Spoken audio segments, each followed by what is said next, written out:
بسم اللہ الرحمن الرحیم۔ قرآن اور بائبل کے دیس میں یہ سفر نامہ ان لوکیشنز کا ہے کہ جو ہماری ہسٹری میں جو بڑے کام کی چیزیں کہ جس میں انبیاء کرام علیہ السلام اور صحابہ کرام رضی اللہ عنہم کے جہاں جہاں اہم معاملات ہوئے، تو پچھلے لیکچر میں نے خاص طور پہ جارڈن میں کیسے ہم انٹر ہوئے اور کیا اس کے معاملات ہوئے اور پھر پیٹرا کی پوری ہسٹری ورز کر دی۔ اب میں آگے چلتا ہوں کہ ہم پیٹرا سے باہر نکلے تو ہم پھر اپنی وہی گاڑی سے ہی جا رہے تھے، تو اگلا منزل ہمیں نظر آئی شوبک۔ یہ پچھلی رات کو ہم گزرے تھے تب تو ایک یہ شوبک ایک بلندی پر واقع ایک بڑا ایک اتنا نظر نہیں آیا تھا، لیکن اب دن میں ہم وہاں سے گزر رہے تھے تو بڑا ایک جناب پرفضا مقام نظر آ رہا تھا، اور پہاڑیاں بھی بڑی سرسبز سی بنی ہوئی تھی۔ یہ بالکل نتھیا گلی جیسا ہی کچھ علاقہ نظر آ رہا تھا۔ یہاں پہ سبز گھاس کی رنگت ذرا یلو کلر کی ہو گئی تھی، مگر چنار کے درختوں کے سبز رنگ وہ بہرحال ابھی بڑے اچھے نظر آ رہے تھے۔ تو ہم خیر پیٹرا سے چلے تو صرف 20 منٹ میں ہی ہم شوبک پہنچ گئے۔ تو شوبک میں نے پھر جارڈینین لڑکے کچھ کھڑے تھے تو ان سے میں نے پوچھا بھی یہاں پہ کوئی قلعہ بنا ہوا ہے، میں نے کہیں وہ پڑھا ہوا تھا۔ تو لڑکے جناب وہ بڑی اچھی انگلش بول رہے تھے، انہیں پتہ چلا پاکستانی، تو بڑے خوش ہوئے، ویلکم ٹو جارڈن کہنے لگے، اور پھر انہوں نے وہ بتا بھی دیا قلعے کا، اور وہ اب کیا تو اب اچھا یہ مجھے پورے جارڈن میں ایکسپیرینس ہوا کہ جارڈینینز کو جب یہ پتہ چلتا ہے کہ جناب پاکستانی ہے تو وہ بہت محبت کرتے ہیں۔ یہ میرا پورا ایکسپیرینس اس پورے 3 دن تک رہا وہاں پہ۔ اچھا وہ شوبک کا قلعہ، یہ میں نے ایک بک میں پڑھا تھا کہ یہ صلیبی جنگیں جب ہوئی تھی تو اس زمانے کا قلعہ تھا۔ یہ 1115 سی کا زمانہ تھا کہ جب یہ لگ بھگ کر یہ پورا یہاں پہ قلعہ انہوں نے بنایا تھا، اور ایک کو مونٹریال کا نام اس کو رکھا تھا انہوں نے۔ یہ قلعہ کیا تھا؟ یعنی یہ اصل میں یہ تھا کہ یورپ کی بہت ساری قوموں کی ملٹریز وہ سب اکٹھی آ کے انہوں نے ترکی، پھر اس سے آگے لبنان اور فلسطین، جارڈن، اس سب پہ قبضہ کیا تھا۔ تو یہ اس زمانے کا، اسی کو کہتے ہیں کہ صلیبی جنگیں۔ یعنی اصل کیا تھا کہ ان کو ساری ملٹری کو موٹیویٹ کرتے تھے مذہبی لوگ، اور کہتے تھے کہ یہ جناب صلیب کی علامت حضرت عیسیٰ علیہ السلام کی ہے، تو چلو تم آؤ جہاد کرو اور آ کے ان کو مسلمانوں کو تم ختم کرو تاکہ عیسائی مذہب جو ہے یہ زیادہ پھیلے۔ تو وہ اس لیے انہوں نے آ کے اتنا پورا علاقہ فتح کیا تھا، تو یہ قلعہ انہوں نے بنایا تھا۔ لیکن اس کے صرف 75 ایئرز کے بعد صلاح الدین ایوبی نے آ کے اس شوبک قلعے کو فتح کر لیا تھا۔ یہ قلعہ ایک پہاڑی پر بنا ہوا تھا۔ ہم جس طرف سے آئے تھے تو اس جانب سے قلعے تک پہنچنے کے لیے نیچے اترنا ذرا مشکل لگ رہا تھا، تو ہم نے کہا کہ ہم اوپر تو چڑھ جائیں، پھر اترنا مشکل ہوگا۔ تو اب یہ ایسی مشکل مقام پہ کس طرح صلاح الدین ایوبی نے یہاں پہ اس قلعے کو فتح کر لیا تھا۔ اس زمانے کے یعنی اب یہ 1170 کے زمانے کے مین یہ ملٹری کے ہیڈ تھے، اور اتنے شاندار طریقے سے انہوں نے پورا ایجپٹ، اس کے بعد پھر جارڈن، سیریا اور فلسطین، لبنان، سب کو فتح انہوں نے کیا تھا۔ اور پھر اس کے بعد یہ صلیبی جنگیں ختم ہوئی، اور جتنے بھی پھر یورپین لوگ بچے وہ پھر چلے گئے اپنے ملکوں میں۔ تو یہ ایک بڑا اہم بات تھی۔ اچھا اب دنیا کے قدیم جگہوں پہ آپ نے یہ دیکھا کہ آرٹسٹک صلاحیتوں سے مجسمے بنے، تصویریں بنی ہیں، تو ان کے اہل دانش جب بھی کسی تصور یا فکری کاوش کو بیان کرتے تو اس زمانے کے پرانے لوگ کیا کرتے تھے، یا تو اس کو مجسمہ بنا دیتے یا تصویر. یہ بہت کامن کلچر تھا مختلف قوموں میں. تو اس مذہبی رہنمائیوں نے اس سے یہی کیا کہ اپنے باطل معبود جس کو بھی انہوں نے خدا قرار دیا اسی کو مجسمے بناتے اور تبھی اس مجسمے کی پوجا کرتے تھے. تو یہ آج کل تک یہ صورتحال باقی ہے. اچھا، آج کل یہ ہوا کہ آپ جیسے انڈیا میں دیکھیں تو ہندو حضرات سے بات کریں وہ کہیں گے ہم توحید کو مانتے ہیں، خدا ایک ہی ہے، ہاں خدا کی شکلیں کئی ہیں. تو اسی کے لیے پھر وہ مجسمے الگ الگ بنا دیتے ہیں اور پوجا اس کی، اور کرنے کو وہ اللہ تعالیٰ کی پوجا کر رہے ہوتے ہیں لیکن مجسمے مختلف بنا دیتے ہیں. اسی طرح مسلمانوں نے یہ کیا، انہوں نے یہ کیا کہ جناب خدا کے ساتھ تعلق کرنے والے نیک لوگوں کو ولی اللہ قرار دیا کہ اللہ کے دوست ہیں، پھر ان کے لیے مجسمے بنا دیتے ہیں. اور مجسمے نہیں بناتے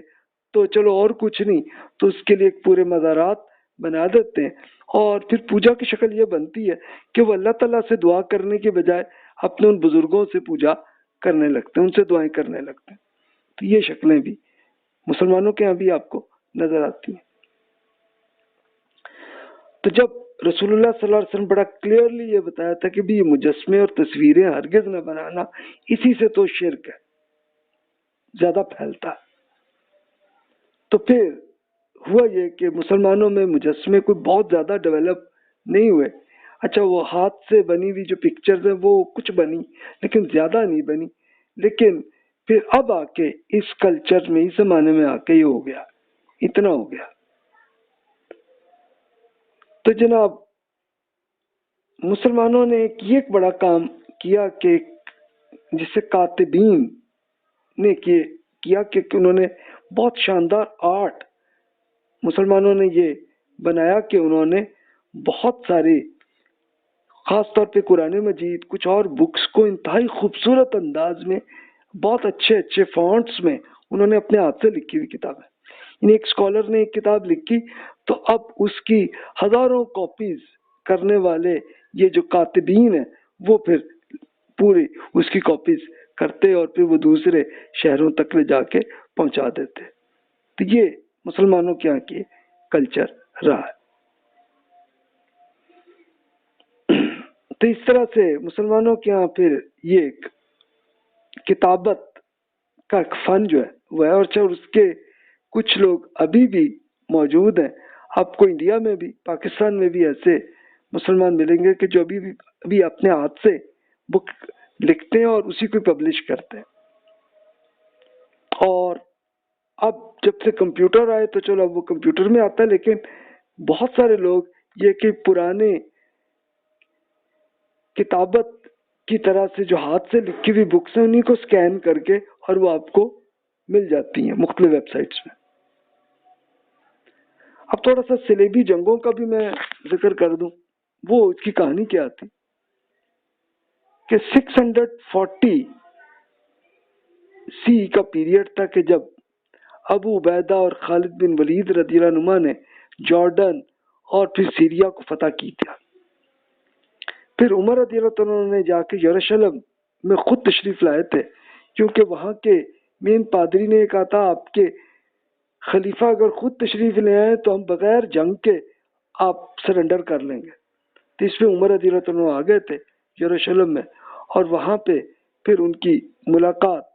ہوئی اور ان سے جو بھی نیگوسیشن ہوئی ان کی جو بھی شرائط تھی پوری ان پہ لے کے عمر رضی اللہ عنہ نے سائن کر لیا. اچھا، پھر وہ سائن کرتے ہوئے ان کو نماز کا ٹائم آیا تو پادری نے کہا کہ جناب یہ چرچ اللہ تعالیٰ کی عبادت کے لیے آپ کریں نماز اس میں. ان کا بھائی میں کرنے کو تو کر لوں لیکن یہ مجھے ڈر لگتا ہے کہ بعد میں کئی نسلوں میں بات کہیں کہ جناب ہمارے خلیفہ نے ادھر نماز پڑھی تو تمہارے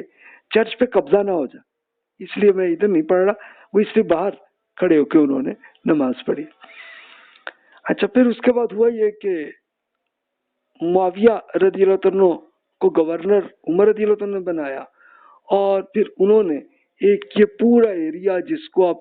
یہ اصل میں جو شام ہے، شام تو ہم لوگ سیریا کو کہتے ہیں اردو میں لیکن عربی میں الشام سے مراد ہوتا ہے سیریا، جارڈن، فلسطین، لبنان، اس سارے علاقے کو ٹوٹل کر لیں تو اس کو شام اس کو کہتے ہیں عربی میں۔ اچھا، یورپی جو میں نے عرض کیا تھا کہ مذہبی طور پر یعنی اب ہوا یہ کہ یہ پہلے ایک رومن امپائر کی حکومت تھی، وہ ختم ہوئی تھی، تو اب پھر ایک یہ مذہب پر حملہ ان کو فیل ہوا کہ یا یہ تو ہمارا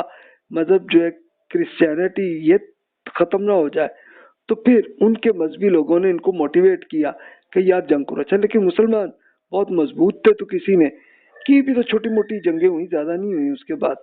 لیکن اب مسلمان جب کمزور ہو گئے تھے، وہ آپس میں ایک دوسرے سے لڑ رہے تھے، تو اس وقت بھی یورپینز نے پورا ایک اتحاد تو نہیں کیا، مختلف علاقوں کی فوجوں نے اکٹھا کر کے اور پورا لے کے یہ پورا فلسطین، لبنان، جارڈن، اس سب کو فتح کر کے اپنی، اچھا وہ بھی کوئی ایک حکومت نہیں بنی، بلکہ مثلاً اگر فرانس والوں کی ہے تو ان کی بن گئی، انگریزوں کی اپنی بن گئی، جرمنز کی اپنی بن گئی، کوئی اور علاقے کے جو ہے ان کی اپنی بن گئی، تو ایسی بن گئی تھی۔ تو اس وقت بس صرف یہ سیریا مسلمانوں کے ہاں رہ گیا تھا،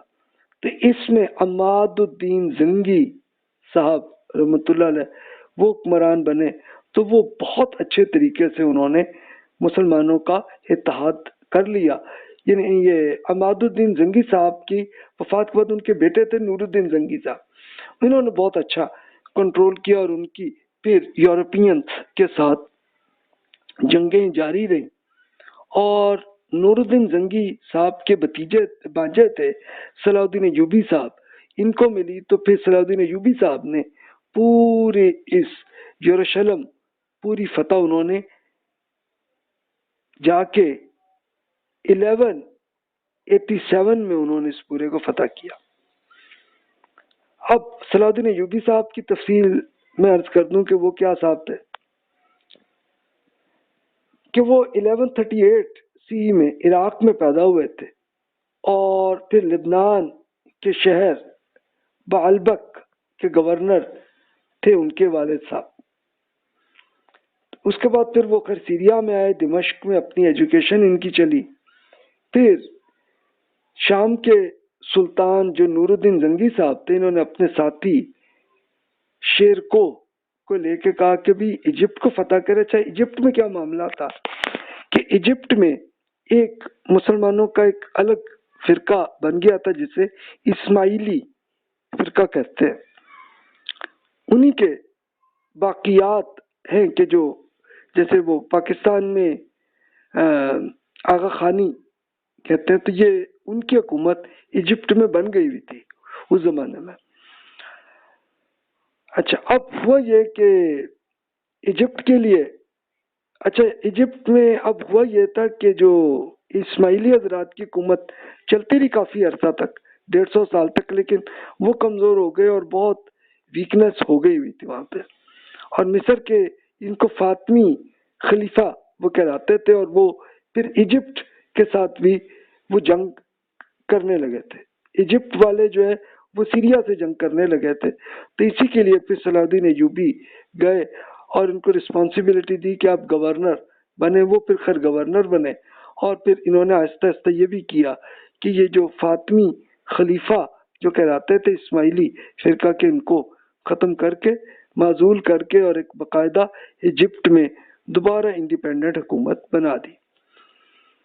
اس کے بعد پھر ان کی حکومت پورے سیریا ایجپٹ دونوں میں ہو گئی تھی۔ نور الدین زنگی صاحب کچھ عرصے بعد فوت ہوئے تو ایوبی صاحب کی بن گئی۔ ایوبی صاحب نے پھر ایک صحیح طرح سے یورپینز کے ساتھ جنگ کی، اور خاص طور پر جارڈن، فلسطین، لبنان، اس سب کو پورا وہ فتح کرتے کرتے اس سارے علاقے کو یورپینز کو پھر یہاں سے نکالا۔ ان کے لیے اہم واقعات ہوئے 1177 میں ایوبی کی صلیبی حکمرانوں کے ساتھ اتحاد کے خلاف ایک ہزیمت اٹھانی پڑی تھی ایک ٹائم میں ان کو، لیکن 1179 سے 1191 تک انہوں نے پورے جارڈن، فلسطین، ان سب کو، لبنان کو بھی انہوں نے فتح کر دیا تھا۔ 1185 میں ایوبی نے کرک کا قلعہ فتح کیا تھا، جس کے رینالڈ دا شارٹلن کو موت کی گھاٹ اتارا تھا۔ اب یہ رینالڈ دا شارٹلن یہ بہت ہی متعصب قسم کا بادشاہ تھا، اور اس نے کیا کرنا کہ جو بھی حج کرنے کے لیے جارڈن سے گزرتے ان سب کو بیچ میں قتل کر دیتے، تو اس لیے ایوبی نے اسپیشل اس پہ حملہ کیا۔ پھر 1187 میں ایوبی نے 3 حکمرانوں کو متحدہ فوج کو شکست انہوں نے 1 سال میں دی، اور یہاں تک کہ یروشلم بھی فتح کی، اور ان جنگوں کے بعد صلیبی حکومتیں بس صرف اسرائیل کا تھوڑا سا حصہ اور لبنان کا کچھ حصہ رہ گیا تھا، اس کو بھی آہستہ آہستہ ایوبی نے ختم کر دیا۔ اس کی ایک مشہور شخصیت انگلینڈ کے بادشاہ رچرڈ ون کے ہیں، تو ان کو انگلش میں رچرڈ دا لائن ہارٹ کہتے ہیں، اس لحاظ سے مشہور ہے، بہت اچھے جنگجو بادشاہ تھے۔ تو ان کی حکومت تھی، تو 1191 میں ایوبی اور رچرڈ کی فوج کا مقابلہ ہوا۔ اچھا، اس وقت رچرڈ کی بہادری کو ایوبی صاحب بھی عزت دیتے تھے انہیں۔ اچھا، وہ جنگ ابھی سٹارٹ ہونے لگی تھی تو پتہ چلا کہ رچرڈ کا اپنا گھوڑا جو ہے نا وہ زخمی ہوا، تو اس پہ پھر صلاح الدین ایوبی نے کیا کہ گھوڑا جو ہے وہ گفٹ کے طور پہ 2 بہترین گھوڑے اور تحفے بھیج کے رچرڈ کو بھیجے کہ ہاں جناب۔ اچھا، پتہ چلا کہ خود رچرڈ بھی زخمی ہو گئے، تو وہ رچرڈ کو اپنا معالج، اپنا جو ڈاکٹر ہے وہ بھی بھیجا کہ جناب رچرڈ کی آپ علاج اب کریں، رچرڈ میاں آپ جب بھی ٹھیک ہو جائے تب آ کے آپ جنگ کر لینا ہم سے۔ تو اس پہ رچرڈ بہت امپریس ہوئے۔ 1192 میں رچرڈ اور ایوبی میں باقاعدہ ایک صلح کا معاہدہ ہوا، اور اس کے بعد پھر یروشلم پر مسلم افواج کا قبضہ تسلیم ہو گیا، اور پورے یورپینز نے ایکسپٹ کر لیا اس میں۔ اس کے بعد پھر رچرڈ خود انگلینڈ چھوڑ کے چلے گئے، اور پھر 1193 میں ایوبی صاحب کا انتقال بھی دمشق میں ہو گیا۔ اس کے لیے آپ کا اگر انٹرسٹ ہے تو آپ پھر یہ ایمان فروشوں کی کہانیاں پڑھ لیں، جو این اس ٹائم کی زمانے کے پورے سینیریو کو ایک انڈین اسکالر نے پوری ایک بک کی شکل میں کیا، وہ آپ کو یوٹیوب میں آڈیو میں بھی آپ کو وہ مل جائے گی۔ تو آپ اس کے لیے ہوا کیا تھا کہ یورپینز نے خود مسلمانوں کے مختلف علاقے کے جو سیاستدان تھے ان کا آپس میں لڑائیاں کراتے رہے، اور خاص طور پہ ٹارگٹ کیا صلاح الدین ایوبی کے ساتھ یہ جنگ کرنے کی، لیکن بہرحال اللہ تعالیٰ نے فتح ایوبی کو دی، اور انہوں نے سب کو اتحاد کو اکٹھا کیا۔ ایوبی صاحب کی ایک یہ بڑی خوبی تھی کہ اپنی سیلری کو بھی غریب لوگوں پر ہی وہ استعمال کرتے تھے، یہاں تک کہ ایک خود یورپی کرسچن خاتون آئیں، روتی ہوئی آئیں کہ بھی میری بیٹی اغوا ہو گئی ہے، اور وہ فائنینشلی بہت پرابلم میں تھی، تو ایوبی صاحب نے ان کو کہا کہ بہن یہ تھوڑی سی معذرت کروں گا کہ میں حکومتی فنڈ سے نہیں دے سکتا، میں اپنی سیلری سے آپ کے فائنینشیل معاملات کو میں حل کرتا ہوں۔ انہوں نے کیا، اور اسپیشل اپنی ملٹری کو آرڈر دیا کہ بھی وہ ان کی بیٹی جو ہے اغوا ہوئی ہے، کس طرف ہے چیک، اور خیر وہ چیک کیا، ان کی انٹیلیجنس بہت اچھی تھی، تو وہاں سے سرچ کرتے کرتے انہوں نے یہ کیا کہ باقاعدہ وہ بچی بھی مل گئی، وہ جا کے ماں کو دے دی انہوں نے۔ تو یہ اس طرح کی ہے، اس کے لیے اب خود ان کی تفصیل خود یورپینس نے پھر صلاح الدین ایوبی پہ کیا کیا بکس لکھی ہیں، اور انہوں نے موویز بھی بنائی ہیں، تو اس سے آپ ان کے سینیریو کو دیکھ سکتے ہیں۔ اس کے لیے ایک ایگزامپل کے طور پہ ایک فرانس کے ایک اسکالر رینی گراؤزے وہ لکھتے ہیں کہ اس کا ترجمہ ہے کہ یہ بھی بالکل درست ہے کہ ان کی شرافت، زہد و تقوی، انتہا پسندی سے اجتناب، آزادی سے محبت اور اخلاق، اور ہمارے قدیم مورخین کا طرح امتیاز تھا۔ ان کے نتیجے میں انہیں فرینک شام کے علاقے میں بھی اتنی مقبولیت حاصل ہوئی کہ جو انہیں صرف اسلامی دنیا میں ہی تھی لیکن ادھر بھی آ گئی. تو یہ خود فرانس کے لوگ بھی کتنے پھر ایوبی صاحب کی ان ایتھکس کی وجہ سے متاثر ہوئے تھے. ان کی سب سے بیسٹ چیز ان کی یہ تھی کہ انٹیلیجنس ان کی بہت شاندار ڈیولپ تھی کہ ایک بہت چھوٹی سے چھوٹی انفارمیشن بھی آ جاتی اور پھر وہ ایک صحیح طرح سے ڈیسیژن لیتے اور پھر اس کے ساتھ پھر جنگ بھی ہوتی تو اس میں بہت شاندار طریقے سے وہ کرتے تھے. اچھا ایوبی صاحب کے زمانے میں یہ بھی تھا کہ اہل مغرب پر ٹیکنالوجی میں برتری تھی. صلاح الدین ایوبی کو ان کے ماہرین جو اس کے زمانے کے جو سائنسدان تھے انہوں نے ایسی ہانڈیاں ایجاد کی تھیں کہ جس میں آتش گیر مادہ ہوتا تھا. اب ہونا کیا کہ جیسے اگر سمندر کی جنگ ہو رہی ہے تو اس میں انہی ہانڈیوں کو چھوٹی طرح سے منجنیکوں کے ذریعے سے پھینکتے تو وہ ہانڈی جا کے اب دشمن کے بحری جہاز پہ جا کے گری. اس کے اوپر جناب ایک پورے جلتے ہوئے تیر جو ہے ایسے مارتے کہ پورے جہاز میں آگ لگ جاتی. تو اس طرح سے یورپین کے ساتھ جتنی ان کی نیوی کی جنگیں ہوئیں تو ان سب میں صلاح الدین ایوبی کو ہی فتح حاصل ہوئی ہے. لیکن ایوبی میں عجز و انکسار بھی ایسا تھا کہ اپنے ایک چاپلوس کی ایک سن لیا انہوں نے. چاپلوس کون تھا؟ ان کا ایک اپنا ملٹری کا کوئی ایک سپاہی تھا. تو سپاہی یہ کہہ رہا تھا کہ ہمارا سلطان صلاح الدین ایوبی جو ہے نا وہ خالد بن ولید سے بھی کہیں بڑے جنرل ہے. اب ایوبی صاحب کو یہ سن لی ان کی بات، انہوں نے پکڑ لیا اپنے سپاہی کو. کہتے تمہیں مجھے سلطان بننے سے زیادہ عزیز ہے کہ میں سلطان کہلاؤں، اس کے بجائے میں حضرت خالد بن ولید رضی اللہ عنہ کی ملٹری کا ایک سپاہی ہوتا میں زیادہ اپنے آپ کو پریفر کرتا ہوں. اور پھر اپنے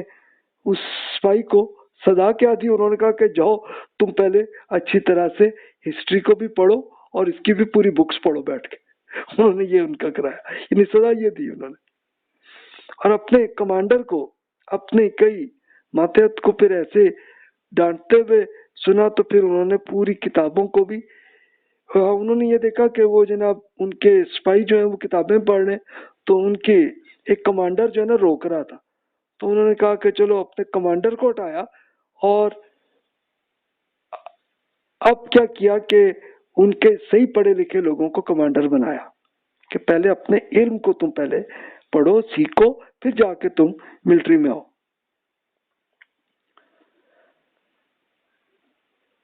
تو اس کے لیے آپ ذرا خود امیجن کر سکتے ہیں کہ اس طرح کی حالت تھی صلاح الدین ایوبی کی.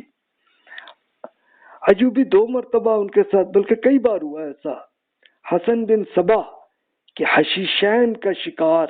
ہوتے ہوئے لیکن بچے. یعنی یہ کیا تھا؟ یہ اس زمانے کا خودکش طریقہ تھا کہ وہ اسماعیلی حضرات کے ایک چھوٹا سا ایک الگ فرقہ ایران میں بنا تھا جس کے ہیڈ تھے حسن بن صبا نے. انہوں نے کیا کیا کہ ایک حشیش یہ ایک اس طرح کا پودا تھا کہ جس سے ایسا نشہ پیدا ہوتا کہ وہ بندہ جو بھی پی لیتا تو وہ پھر اگلے کے کنٹرول میں ہوتا. تو اس طرح سے کنٹرول کرتے اور انہوں نے پھر ایک کہنے کو ایک جنت بھی بنا دی تھی. تو اس میں جناب وہ بندے کو ٹرین کرنا اور پھر کہنا اچھا جب ہٹا دینا وہ اگلا یار میں جنت میں جانا ہے جنت میں جانا ہے. اچھا جانا ہے تو تم یہ کرو، تم یہ خود کش حملہ کرو تو مرو گے تو سیدھے جنت میں پہنچو گے. تو یہ طریقہ تھا. تو اس طرح انہوں نے بہت سارے بادشاہوں کو، حکومت کے کچھ اہم لوگوں کو اسی طرح کیا. تو اب تو خیر حسن بن صبا سے اب تو کافی عرصہ گزرا تھا، 70-80 ایئرز گزرے، لیکن اب ان کے پورے خودکش حملے ابھی بھی تھے. تو انہوں نے صلاح الدین ایوبی پہ بھی کیے لیکن اللہ تعالیٰ نے ان کو بچائے رکھا. اس کے لیے ایک سلجوقی سلاطین اور وزیر اعظم نظام الملک توسی ایک بڑے وزیر اعظم بہت اچھے ڈیولپ قسم کے تھے. تو ان کو بھی قتل کرنے کے لیے یہی حسن بن صبا کی پارٹی کے لوگوں نے کیا. اچھا اس طرح کے آج بھی آپ کو ایگزامپلس آج کل بھی ملیں گی خودکش حملہ کرنے کے، تو دہشت گردوں کو اسی طرح سے اب وہ کچھ ایسا انجیکشن کر کے لگاتے ہیں کہ اگلا خودکش حملے کو تیار ہو جاتے ہیں، تو پھر وہ کرتے ہیں۔ اب خیر جناب وہ قلعہ ہم نے پورا دیکھا، پھر ہم اب شوبک سے آگے نکلے تو جارڈن اور ایجپٹ میں شہروں کے درمیان دوہری روڈز کا جال بچا ہوا ہے، لیکن کچھ روڈز جو ایک ایگریکلچر ایریا میں ہوں تو وہاں پہ پھر دوسری قسم کی سڑکیں صحراؤں سے گزرتی ہیں۔ یعنی اگر آپ ایگریکلچر ایریا سے آئے تو وہاں پہ تنگ روڈ ملے گا، لیکن اگر ڈیزرٹ کے ہائی وے میں ہے تو وہ پھر ڈبل اور اچھی قسم کی موٹر وے قسم کی بنی ہوتی ہیں۔ تو خیر ہم اب بہرحال ایک زرعی روڈ سے ہم جا رہے تھے تو آگے پھر شوبک کی چھاونی نظر آئی، تو ایک ملٹری کے صاحب تھے، انہوں نے ہمیں روکا، تو میں سمجھا کہ شاید یہ کچھ کاغذات چیک کرنا چاہ رہے ہیں، میں روک گیا۔ تو لیکن وہ جو صاحب آئے جو فوجی تھے تو وہ ریکویسٹ کرنے لگے کہ یار ہمیں ذرا لفٹ لینی، ہمیں ذرا آ کے گاؤں میں اتار دینا، کہ چلیں بھائی آپ آ جائیں۔ تو میری پچھلی سیٹ پہ سامان خیر بہت سارے تھے، کسی نہ کسی طرح سیٹ کر کے ان کو بٹھایا۔ اب جارڈن کے ایک پورے دیہی علاقوں میں ایک لفٹ دینے لینے کا پورا رواج ہے، کیونکہ وہاں پہ کچھ ٹیررزم کا معاملہ نہیں ہے اور کوئی ڈکیتی بہت کم ہوتی ہے، اس لیے لوگ ایک دوسرے کی ہیلپ کرتے ہوتے ہیں۔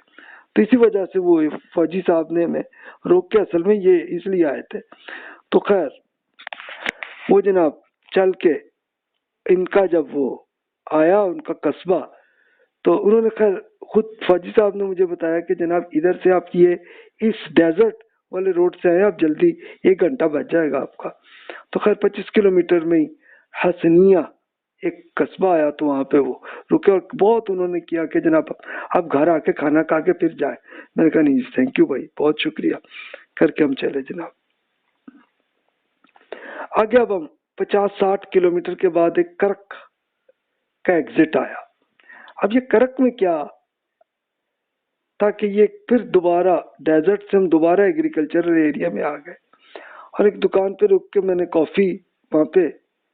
لی اور کچھ کولڈ ڈرنکس بھی لیے۔ اب کافی پی تو بڑی عجیب سی لی، میں نے اپنی اہلیہ سے کہا کہ ذرا چکھیں ہم بتائیں کیا، تو انہوں نے پھر بتایا کہ یہ بکری کے دودھ کی کافی ہے۔ تو اس وقت مجھے مستنصر حسین تارڑ صاحب کی سفر نامے میں مجھے یاد آیا کہ انہیں ایک بار اسپین میں ایک ہوٹل میں بکری کی کافی ملی تھی، تو انہوں نے اس پر بہت برا مانا تھا، کہا تھا کہ یار گجرات کے اس جٹ تارڑ کو بھی اپنے دشمن کو بھی بکری کا دودھ نہیں دیتے، تو یہ اس میں کافی میں بنا کے انہوں نے دے دیا۔ تو یہ بڑی خوبصورت ان کی تھی، اور ان کے سفر نامے سے میں کہوں گا کہ مستنصر حسین تارڑ صاحب بھی اور مولانا وحید الدین خان صاحب بھی میرے استاد ہیں سفر نامے کے اعتبار سے، ان کے میں نے پڑھے بہت سے، اور اس میں پھر بہت مزہ آیا کہ سفر نامہ کس طرح سے لکھنا چاہیے۔ تو یہ ایک قدرتی مناظر کو جس طرح سے تارڑ صاحب بیان کرتے ہیں اور پھر کلچرل سچویشن کو لے کے ایک شگفتگی کے ساتھ ساتھ پورا کرتے ہیں، اور وحید الدین خان صاحب ایک پورا تذکیر اور نصیحت اور ایک اپنی پرسنالٹی ڈیولپمنٹ کو یوز کرتے ہیں، تو یہ بہت خوبصورت ان کے بھی سفر نامے آپ کو نظر آئیں گے۔ اچھا میرا اصل میں ٹارگٹ تھا جنگ موتا دیکھنے کا۔ اب یہ مقام جعفر کا علاقہ تھا، تب جنگ موتا کے میں نے کئی دکانداروں سے میں نے پوچھا کہ یار اس کی جگہ لوکیشن کس طرف ہے۔ اچھا اس زمانے میں گوگل میپ اتنا ڈیولپ نہیں تھا، ورنہ تو ویسے ہی پتہ چل جاتا، تو نہیں آیا۔ اچھا لیکن پھر ایک دکاندار سے میں نے پوچھا نا، تو ان کو بھی پتہ نہیں تھا یہ جنگ موتا کہاں ہوئی، لیکن میں نے جب ان کو بتایا کہ یہاں پہ بڑے مشہور صحابہ سیدنا زید بن حارثہ، جعفر اور عبداللہ بن رواحہ رضی اللہ عنہ یہ سابقون الاولون صحابہ ہیں، تو پھر ان کو سمجھا، کہتا اچھا آپ مقام جعفر کا پوچھ رہے ہیں۔ تو کہ آپ کہاں سے ہیں، میں بتایا پاکستان سے. بڑے خوش ہوئے، پھر انہوں نے ایگزیکٹ لوکیشن بھی بتا دی. اب دکان کے سامنے کوئی کالج تھا، تو خیر اب نماز کا ٹائم تھا، تو وہ ظہر کی نماز وہاں پہ ادا کی. تو اب جنگ موتا کا مقام یہاں سے کوئی 10 کلومیٹر تھا، تو ہمیں لوکیشن صحیح پتہ چل گئی تھی. اب سیدھے گئے تو ایک خوبصورت نیلے گنبد والی مسجد ہمیں نظر آئی. جنگ موتا ایک وسیع میدان میں ہوئی تھی. اچھا آپ دیکھا تو ایک پورا ایک چھوٹا سا ایک قصبہ بنا ہوا تھا، لیکن وہ جو لوکیشن جہاں پہ جنگ ہوئی تھی تو وہ ابھی تک اس میں محفوظ کی گئی ہے. تو یہاں پہ دیکھا میدان میں شہدائے موتا کی قبریں نظر آئیں. تو اس میں یہ لگا کہ اس پہ شاید کسی نے مزارات بنائے ہوں گے، لیکن اب نہیں تھے. قریب ہی ایک چبوترے پہ ایک تختی بھی لگی ہوئی تھی جس میں شہدائے موتا کے نام بھی لکھے گئے تھے.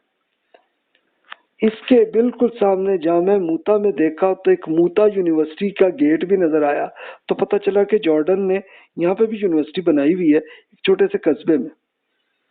تو ہم نے شہداء موتا کے قبور پہ رسول اللہ صلی اللہ علیہ وسلم کی جو تعلیم کردہ زیارت کے قبور کی دعا وہ کی، اور پھر میں نے پکچرز بھی بنائی یہاں پہ ہوا معاملہ. اب یہاں کا معاملہ کیا ہے، جنگ موتا میں اہمیت کیا تھی؟ یعنی سمپل یہ تھا کہ رسول اللہ صلی اللہ علیہ وسلم نے سارے قریب کے جتنے بادشاہ تھے ان سب پہ ایک ایسے خطوط لکھے تھے کہ جس میں ایک باقاعدہ ایک طرح کا الٹیمیٹم تھا، جس میں بتایا گیا تھا بھی آپ کی حکومت رہے گی اگر آپ اللہ تعالیٰ پہ ایمان لائیں، لیکن اگر آپ نہ لائے تو آپ کی حکومت ختم ہو جائے گی. تو اس وقت یہ تھا کہ اس وقت جارڈن میں ایک غسانی بادشاہ کی حکومت تھی جو اصل میں رومن امپائر کے انڈر ایک طرح کی ایک یہ چھوٹی سی حکومت بنی تھی. تو تھے یہ عرب غسان، تو اس نے ایک طرح کی ایک سرکشی کی اور ایک بدتمیزی کی کہ رسول اللہ صلی اللہ علیہ وسلم کے جو قاصد کو بھی شہید کر دیا تھا. اچھا اب اس زمانے کا رول یہی تھا کہ بھی دوسرے ملک کا کوئی بھی ایمبیسیڈر آئے اس کو کوئی کچھ نہیں کہیں گے، ان کو قتل. اب وہ جو بھی ہے، جو بھی بات ہے، جو بھی نیگوسیشن ہے، بات کو نہیں ماننی نہ مانے، لیکن ایک اسپیشلی ایمبیسیڈر کو کچھ نہیں کریں گے.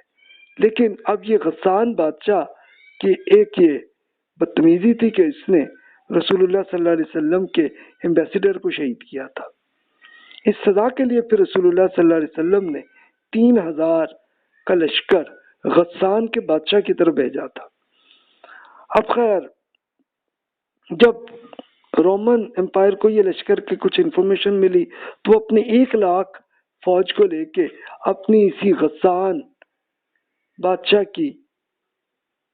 سیکیورٹی کے طور پر آئے تھے. اچھا کچھ روایات میں آتا ہے یہ 2,00,000 کی تھی، لیکن صحابہ کرام رضی اللہ عنہ کی تعداد صرف 3,000 تھی. اور اس کے ہیڈ تھے زید بن حارثہ رضی اللہ عنہ. یہ وہ صحابی ہیں کہ جن کا نام جو ہے قرآن مجید میں بھی ہے. یعنی رسول اللہ صلی اللہ علیہ وسلم پہ جب نبوت آئی تھی تو اسی دن جو ایمان لائے تھے وہ زید رضی اللہ عنہ تھے، کہ سیدہ خدیجہ رضی اللہ تعالیٰ عنہ کہ یہ غلام تھے، لیکن سیدہ خدیجہ رضی اللہ عنہ نے جب رسول اللہ صلی اللہ علیہ وسلم کو گفٹ کے طور پہ دیا تو زید رضی اللہ عنہ کو رسول اللہ صلی اللہ علیہ وسلم نے اسی وقت آزاد کر دیا تھا اور ان کی غلامی کو ختم کر دیا تھا اور ان کو اپنا بیٹا قرار دیا تھا. تو زید رضی اللہ عنہ اس لشکر کو لے کے آئے تھے اور اس موتا کے مقام پہ ان کی جنگ ہوئی تھی. اب اس جنگ میں زید رضی اللہ عنہ شہید ہوئے تھے. تو رسول اللہ صلی اللہ علیہ وسلم نے یہ ان کو پورا ایک بتایا ہوا تھا کہ بھی آپ اگر آپ کا جو کمانڈر شہید ہو تو پھر فلاں آدمی کو آپ بنانا. تو اس کے عین مطابق یہ ہوا کہ جعفر طیار رضی اللہ عنہ اس کے کمانڈر بن گئے جب زید رضی اللہ عنہ شہید ہوئے تھے. اور یہ جعفر رضی اللہ عنہ حضرت علی رضی اللہ عنہ کے بڑے بھائی تھے، اور وہ اس سے پہلے افریقہ میں پہلے لے جا کے بہت سارے اہل ایمان کو سیٹل کر چکے تھے، پھر مدینہ آئے تھے. تو رسول اللہ صلی اللہ علیہ وسلم بہت خوش ہوئے تھے، اور جعفر رضی اللہ عنہ کو بھی اب یہ رسپانسبلٹی ذرا دی تھی کہ اس جنگ کو آپ نے مینج کرنا ہے۔ تو خیر وہ بنے، لیکن کچھ ٹائم کے بعد جعفر رضی اللہ عنہ بھی شہید ہوئے۔ اس کے بعد تیسرے کمانڈر عبداللہ بن رواحہ رضی اللہ عنہ بنے، جو انصار کے سب سے ٹاپ کے جو صحابی ہیں ان میں سے وہ تھے۔ تو وہ تھے، اور وہ ایک دلیرانہ طریقے سے کچھ ٹائم کے بعد وہ بھی شہید ہوئے۔ اب رسول اللہ صلی اللہ علیہ وسلم نے یہ اس میں ہدایت کے مطابق یہی تھا کہ ابھی تم خود فیصلہ کرنا،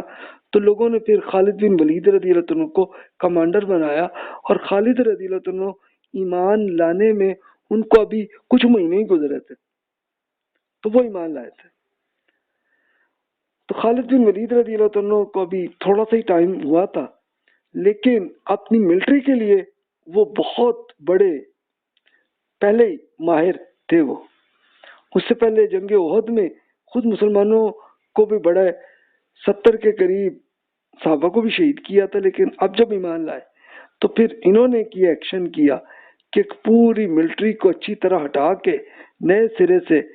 ایک مینج کر کے اس کو صحیح طرح سے سپاہیوں کو پیچھے بھیج کر دوبارہ نعرے کرتے رہے، اور پھر روایات میں آتا ہے کہ ان کی 9 تلواریں اپنے ہاتھ سے ان کی ٹوٹتی نہیں تھی پوری جنگ میں، لیکن اپنی پوری ملٹری کو جو 3000 صحابہ تھے جن میں سے اب جو باقی تھے ان سب کو بچا کے اور میدان جنگ سے چھوڑ کر لے آئے اور لے کے مدینہ منورہ پہنچا دیا انہیں۔ تو یہ انہوں نے کر دیا تھا کام۔ تو قرآن مجید میں صحابہ کرام کے لیے شرط یہ رکھی گئی تھی نا کہ بھی جنگ کے دوران ان کی طاقت، اگر آپ کی طاقت جتنی ہے اور دشمن کی ڈبل ہے تو پھر اللہ تعالیٰ کی آپ کو مدد آئے گی، اور اس سے کم ہو تو پھر آپ جنگ نہ کرنا۔ یہ سورہ انفال میں حکم ہے نا، کہ جس کا ترجمہ یہ کہ اگر آپ میں سے 100 آدمی صابر ہے تو وہ 200 پر غالب ہوں گے، اور اگر 1000 آدمی ہیں تو 2000 پر اللہ کے حکم سے غالب آئیں گے، کیونکہ اللہ کی مدد پھر فرشتوں کی آئے گی نہیں۔ تو اس وقت ظاہر ہے کہ یہ 3000 تھے، اور جب رومن امپائر کا کوئی 1,00,000 کا لشکر تھا تو اس کے ساتھ پھر وہ فارمولا نہیں بن رہا تھا، اسی لیے خالد رضی اللہ عنہ نے شاید یہ پڑھ لیا ہوا تھا، اس لیے انہوں نے سمجھ کے بالکل صحیح طرح سے پوری اپنی ملٹری کو سنبھال کے بچا کے اور لے آئے مدینہ منورہ میں۔ تو اس جنگ میں اگرچہ اس جنگ میں فتح نہیں ہوئی تھی، لیکن ارد گرد کے سارے لوگوں کو پتہ چل گیا کہ وقت کی سپر پاور کہ اس 1-2 لاکھ آدمی کو 3000 بندوں کو کچھ نہیں کر سکے، تو پھر اس کے بعد یہ ہوا کہ ان کے دل سے یہ جو رومن بادشاہ قیصر کا روب جو ہے وہ بھی رک گیا، کہ پھر لوگ کافی آزاد ان کے ذہن آنے لگے، اور اس کے پھر 1.5 سال بعد ہی رسول اللہ صلی اللہ علیہ وسلم نے تبوک پہ یلغار کی تھی، تو پھر خود اس علاقے جارڈن کے یہاں کا بادشاہ خود ایمان لے آئے تھے اور جزیہ قبول کر کے اسلامی حکومت کے انڈر آ گئے تھے۔ یہ ہوا اس کی بات۔ تو اس سے آپ دیکھیں کہ کیا معاملہ تھا۔ اچھا، زید بن حارثہ رضی اللہ عنہ کا میں نے وہی عرض کیا، ان کی زندگی کا اس طرح سے چلا معاملہ جو ہے۔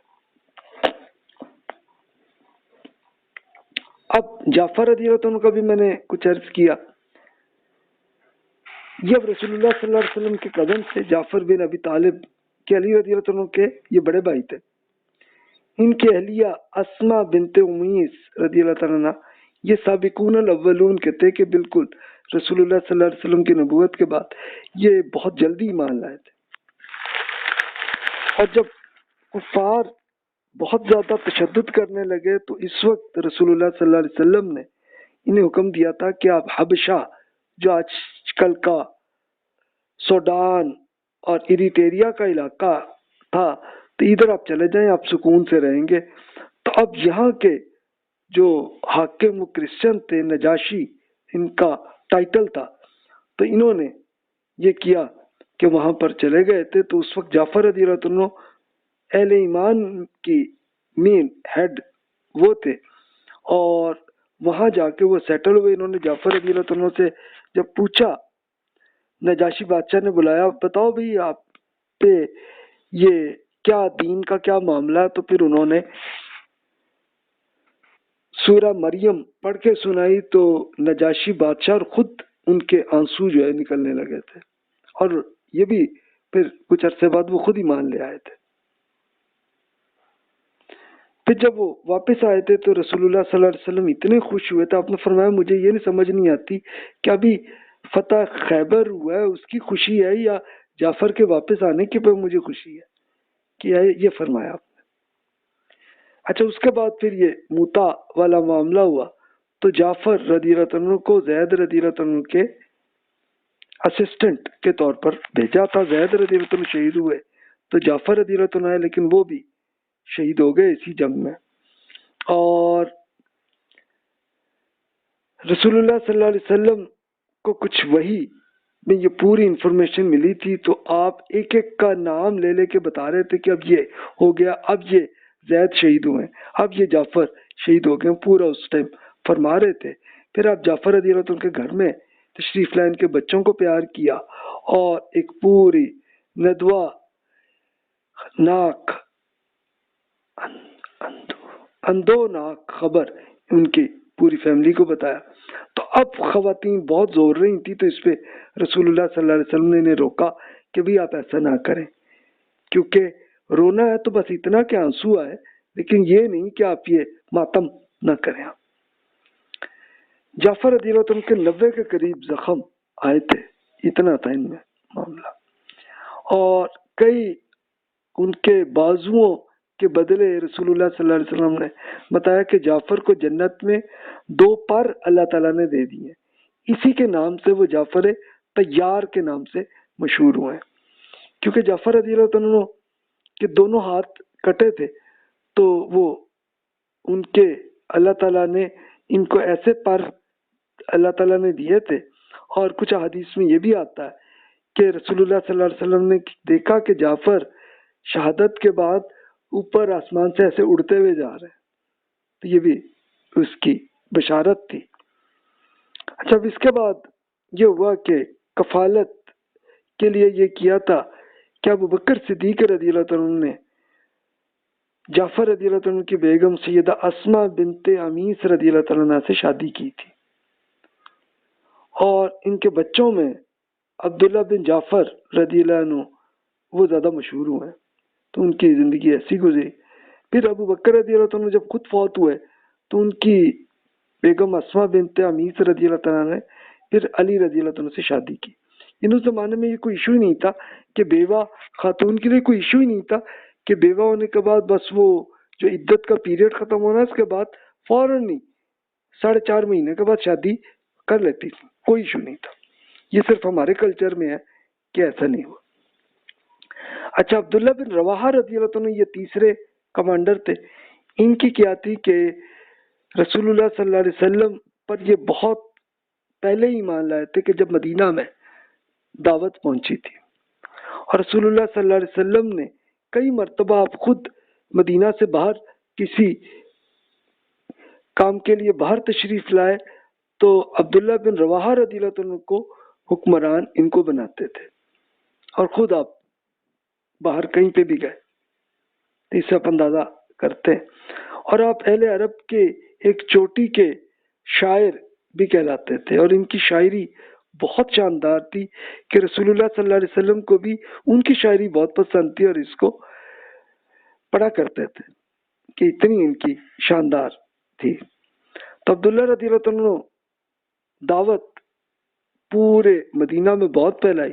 اور قبیلوں میں بھی پہنچائی، اور اس میں ابو دردہ رضی اللہ عنہ جیسے مشہور صحابی بھی انہی کی دعوت پر ایمان لائے تھے۔ رسول اللہ صلی اللہ علیہ وسلم نے عبداللہ رضی اللہ عنہ کی دعوتی اجتماعات کے ایسے مشن کو قرار دیا کہ جیسے فرشتے بھی فخر کرتے ہیں، کہ اس طرح کی ان کی حالت تھی۔ جگہ موتا کے بعد کے لیے روانہ ہوتے ہوئے عبداللہ رضی اللہ عنہ نے رسول اللہ صلی اللہ علیہ وسلم سے پوچھا، یا رسول اللہ ممکن ہے کہ میں آپ سے دوبارہ نہ ملے، تو آپ مجھے کچھ نصیحت فرمائیں گے؟ آپ نے فرمایا عبداللہ آپ ایسی سرزمین پر جا رہے ہیں جہاں اللہ تعالیٰ کے سجدہ کرنے والے کم ہیں، جس قدر موقع ملے سجدہ ضرور کر لیا کریں، اللہ کو کثرت سے یاد رکھیے کیونکہ وہی مدد کرنے والا ہے اور آپ کو ہمیشہ اس کی مدد کی ضرورت ہوگی۔ اگر آپ یہ محسوس کریں کہ آپ کے اعمال اچھے نہیں ہیں تو ان خیالات کی وجہ سے شیطان کی جانب سے دین اور عبادت سے دور کرنے کی کوششوں کو کامیاب نہ ہونے دیجیے گا۔ یعنی کوئی غلط آئیڈیا آیا تو اس کو فوراً آپ ڈیلیٹ کریں۔ اگر آپ اپنے 10 گناہ یاد ہو تو عبادت کریں اور توبہ کی مدد سے انہیں 9 کرنے کی کوشش کریں کہ یعنی 10 گناہ ہے تو کم از کم 9 بار نماز پڑھ لیں۔ اپنے اعمال کو مزید برا کرنے کے بجائے اس موقع کو اپنی اصلاح کے لیے استعمال کیجیے۔ یعنی اتنی پیارے طریقے سے رسول اللہ صلی اللہ علیہ وسلم نے انہیں سمجھائی۔ پھر یہ ہوا کہ آپ ایک مرتبہ بے ہوش ہو گئے تھے تو آپ کی بہن رو رو کر بیان کر رہی تھی، تو اس پر آپ کے فضائل بیان کرنے لگی تھی، تو اتنے میں ہوش میں آیا تو آپ نے بتایا کہ مجھ سے پوچھا جا رہا تھا کہ کیا میں ایسے ہوں؟ بھی آپ جو اتنی میری تعریف کر رہی ہو تو میں ویسا نہیں ہوں۔ بھائی اتنی عاجزی تھی۔ تو جنگ موتا میں پھر وہ تیسرے کمانڈر وہ بنے اور پھر وہ بھی شہید ہوئے۔ تو اس وقت رسول اللہ صلی اللہ علیہ وسلم نے بڑا سب خواتین کو سمجھایا تھا کہ بھی یہ بیان نہیں کرنا کہ بھی آپ کو اگر غم آیا ہو تو آپ رو لیں، لیکن اس سے زیادہ آپ نہ کریں۔ چوتھے کمانڈر پھر خالد بن ولید رضی اللہ عنہ بنے کہ جو 592 سی میں پیدا ہوئے تھے اور قریش کے مشہور لیڈر ولید بن مغیرہ کے بیٹے تھے، اور یہ ولید بن مغیرہ جو ہے یہ رسول اللہ صلی اللہ علیہ وسلم کے بہت بڑے دشمن تھے۔ انہوں نے بھی یہ ہوا کہ جنگ احد میں بڑی 70 کے قریب صحابہ کو بھی شہید کیا یا کروایا، لیکن پھر کافی عرصے کے بعد اللہ تعالیٰ نے ان کے دل میں ایمان آیا تو وہ ایمان لے آئے۔ اس کے لیے ایک روایت میں آتا ہے کہ رسول اللہ صلی اللہ علیہ وسلم نے دعا کی تھی کہ یا اللہ ایک ایسے مددگار کو آپ ایمان دے دیجئے چاہے وہ ابو جہل ہو یا خالد ہو۔ تو اللہ تعالیٰ نے پھر اس دعا کو قبول کیا اور خالد رضی اللہ عنہ ایمان لے آئے، اور پھر خالد رضی اللہ عنہ نے ایسی شاندار جنگیں کی کہ ان کو اللہ تعالیٰ نے ملٹری کی شاندار صلاحیتیں اللہ تعالیٰ نے دی ہوئی تھی۔ یعنی آپ بڑے سے بڑے ملٹری کے جنرلز کو آپ پورا نوٹ کریں تو آپ کو سب سے ٹاپ پہ آپ خالد بن ولید رضی اللہ عنہ کو ہی کریں گے۔ اس کے بعد آپ رینکنگ آپ اگر کر رہے ہو تو اس کے بعد پھر میں خالد رضی اللہ عنہ کے بعد پھر میں صلاح الدین ایوبی کو دوسرے نمبر پہ رکھتا ہوں، آپ کسی اور کو کر سکتے ہیں۔ تو جنگ موتا کے بعد رسول اللہ صلی اللہ علیہ وسلم نے یہ ارشاد فرمایا تھا کہ اللہ تعالیٰ کی تلواروں میں سے ایک تلوار یہ خالد ہے رضی اللہ عنہ، تو اس لیے اس کے نام سے وہ مشہور ہوئے کہ اللہ کی تلوار کے نام سے وہ مشہور ہوئے۔ تو جنگ موتا میں چند ماہ بعد مکہ فتح ہوئی تو خالد رضی اللہ عنہ نے کا کردار ایک مین تھا کہ انہوں نے آسانی سے بغیر جنگ کے مکہ فتح کر لیا تھا۔ 630 کے بعد تو یہ ہوا کہ خالد رضی اللہ عنہ کی مسلسل جنگیں ہیں کہ جس میں ابو بکر صدیق رضی اللہ عنہ نے ان کو ایک ہیڈ بنایا تھا اور انہوں نے پوری عراق فتح کر لیا تھا، آدھا عراق فتح کیا تھا۔ پھر اس سے پہلے بلکہ جنہوں نے نبوت کا دعویٰ کیا تھا جیسے مسلمہ کذاب، اس کو بھی خالد رضی اللہ عنہ نے قتل کروایا تھا اپنی اسی جنگ میں، جس کو میں ایک لیکچر میں وہ ریاض کے سفر نامے میں عرض کیا تو وہاں پہ کیا۔ پھر منکرین زکوٰۃ کے خلاف بھی جو ایکشن خالد بن ولید رضی اللہ عنہ نے کیا تھا۔ پھر اس کے بعد جب ایرانی فوج حملہ کرنے لگی تھی تو پھر خالد رضی اللہ عنہ گئے اپنے لشکر کو اور پھر جنگ کی اور آدھا عراق فتح کیا، اور پھر اس کے بعد ضرورت محسوس ہوئی کہ ان کو اب سیریا کیا تو سیریا چلے گئے، اور وہاں مسلسل فتوحات، یہ پورا جارڈن، سیریا، فلسطین، اس کا اکثر فتوحات وہ خالد رضی اللہ عنہ کے ہاتھوں ہوئی ہیں۔ تو جناب آپ خود دیکھ سکتے ہیں کہ ان کو سٹیٹس اپ رکھتے ہیں۔ اچھا، یہ ایک آتا ہے کہ جب عمر رضی اللہ عنہ خلیفہ بنے تو انہوں نے یہ کیا تھا کہ سپریم کمانڈر کے طور پہ ابو عبیدہ رضی اللہ عنہ کو ذمہ داری دی تھی، اور خالد رضی اللہ عنہ کو انڈر رکھا تھا، کیونکہ خالد رضی اللہ عنہ بڑا رسک لے لیتے تھے، اس لیے ان کو کیا کہ تاکہ صحیح طرح سے کنٹرول ہو معاملہ۔ تو اس لیے ابو عبیدہ رضی اللہ عنہ جنگ تو خالد رضی اللہ عنہ کر رہے ہوتے تھے، ابو عبیدہ رضی اللہ عنہ بتاتے تھے کہ بھئی خالد ذرا یہاں پہ یہ ذرا نہ کیجیے گا، یہ کر لیں۔ اس طرح سے یہ چلتا تھا۔ تو یہ پوری دمشق جب فتح ہوئی تھی تو اس پہ یہ معاملہ تھا کہ خالد رضی اللہ عنہ کر رہے تھے، آدھا شہر فتح کیا تو اس ٹائم یہ ہوا کہ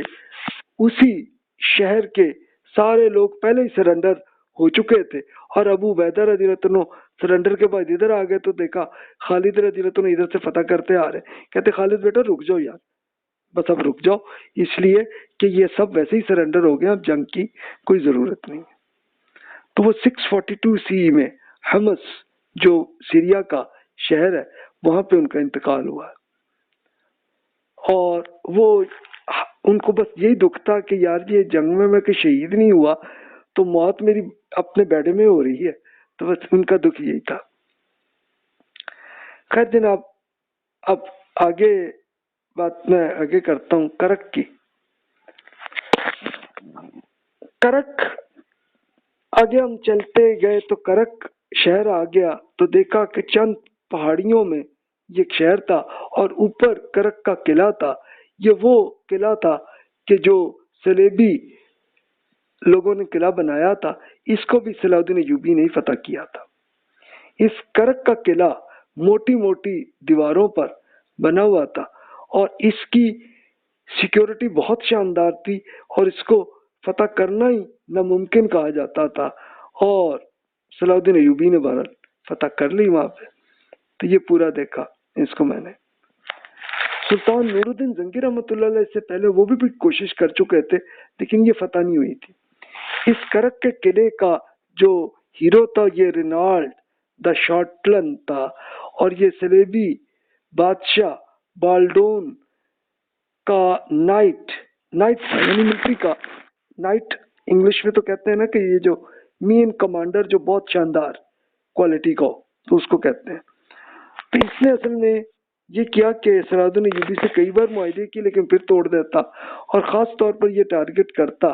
کہ پورے قزاق اور ڈاکوؤں کے ذریعے مسلمانوں کا جو ایک بزنس یا جو حج کرنے جا رہے ہوں تو ان کو پہ حملے کرتے اور ان کو پورا سب کچھ کرتے۔ یہ قزاق کیا تھے؟ یہ جو سمندر پہ کے ڈاکو جو تھے تو وہ یہ کرتے تھے۔ تو صلاح الدین ایوبی نے ان کے بادشاہ بالڈون سے نیگوشیٹ بھی کیا کہ بھئی یہ حرکتیں اس سے رکو، تو بالڈون نے کہا کہ بھئی میں خود اس شخص سے تنگ ہوں لیکن میرے کنٹرول میں نہیں ہے۔ تو رینالڈ نے بحری قزاقوں کا ایسا کیا تھا کہ سمندر میں جو کشتی یا جو جہاز بھی آ رہا اس کو وہ کر کے پورا سامان اغوا کرتے، اور ایوبی کے بھائی عادل سے شکست کر کے گرفتار بھی کیا تھا۔ یہ عادل نے کیا تھا، ان کو ایوبی کے بھائی عادل صاحب نے شکست بھی دی تھی اور گرفتار کر لیا تھا اس کو، رینالڈ کو۔ تو صلاح الدین ایوبی 1187 میں کرک کو فتح کیا انہوں نے، اور رینالڈ کو اس کے ایسی بدتمیز حرکتوں پہ ایوبی نے اپنے ہاتھ سے اس کو رینالڈ کو قتل کیا، کیونکہ یہ ایک طرح کا دہشت گرد قسم کا آدمی تھا۔ پہاڑ سے اب ہم تھوڑا آگے چلے تو پہاڑیوں سے ہوتے ہوتے دیکھا تو نیچے ڈیڈ سی نظر آ رہا تھا۔ تو اب پہاڑ کے ہم ٹاپ پہ تھے اور نیچے جناب یہ نظر آ رہا تھا، تو اب فلسطین کے پہاڑ بھی نظر آ رہے تھے کہ جو دوسری طرف یہ سمجھ لیں کہ بالکل جارڈن کے بارڈر کا حصہ تھا، تو یہاں پہ اس کا یہ معاملہ تھا۔ تو اس کو میرا خیال ہے یہاں پہ ختم کرتے ہیں، انشاءاللہ اگلے لیکچر میں اس کو میں کنٹینیو کروں گا ڈیڈ سی کا، کہ اس میں کیا کیا معاملہ، اور اس میں پھر خاص کون کون سے انبیاء کرام علیہ السلام کے خاص پوائنٹ کون کون سے ہیں، اس کو انشاءاللہ اگلے لیکچر میں ہم اگلے لیکچر میں کور کریں گے۔ جزاک اللہ خیر واحسن الجزا۔